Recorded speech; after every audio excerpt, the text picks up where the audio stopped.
కౌలుదారుల గెంటివేత నిషేధ చట్టాన్ని 1952లో బూరుగుల రామకృష్ణారావు గారు ఎందుకు చేయాల్సి వచ్చింది అంటే, తెలంగాణ సాయుధ పోరాటంలో దున్నేవాడిదే భూమి అనే నినాదం బాగా మారుమోగింది కదా.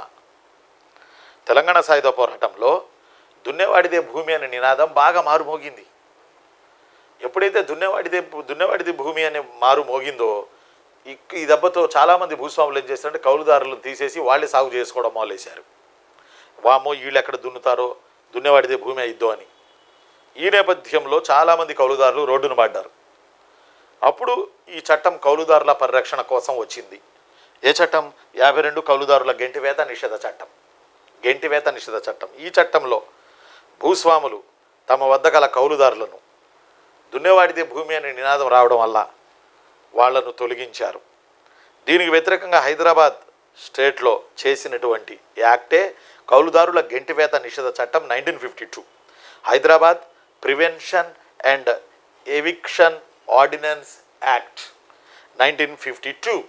Hyderabad prevention and eviction EVICTION Hyderabad prevention and eviction ordinance act. ఇదే తెలుగులో కౌలుదారుల గెంటివేత నిషేధ చట్టం 1952 in the period of Burugula Ramakrishna. ఇందులో గెంటివేసిన కౌలుదారులకు తిరిగి భూమిని అప్పజెప్పాలి, అంటే వాళ్ళకి కౌలుకి ఇవ్వాలి. మాగాణి అయితే 1/3 కౌలు, మెట్ట అయితే 1/4 కౌలు అని నిర్ణయించారు. కౌలుదారుల గెంటివేత నిషేధ చట్టం 1952 in the period of Burugula Ramakrishna Rao. దున్నేవాడిదే భూమి అనే నినాదం కమ్యూనిస్టుల సాయుధ పోరాటం వల్ల బాగా ఫేమస్ అవ్వడం వల్ల భూస్వాములు భయపడి కౌలుదారులను తొలగించి తామే భూమిని సాగు చేసుకోవడం మొదలైశారు.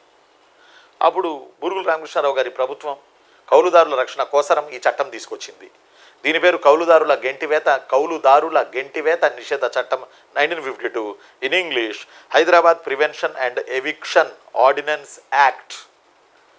దీని ప్రకారం తొలగించబడిన కౌలుదారులకు మళ్ళీ తిరిగి భూమి ఇవ్వాలి, అదే సాగు కోసం.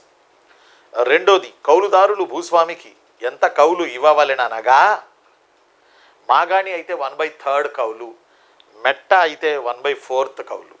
మాగాణి మీన్స్ పంట పండేదైతే 1/3 కౌలు. మెట్ట అంటే పండని మెట్ట ప్రాంతాలు, అంటే ఇవి వాణిజ్య పంటలు వేస్తున్నాం, రాగులు, సజ్జలు, జొన్నలు ఇలా, అవి పండే చోట 1/4 కౌలు చెల్లించాలి. గుర్తుపెట్టుకో.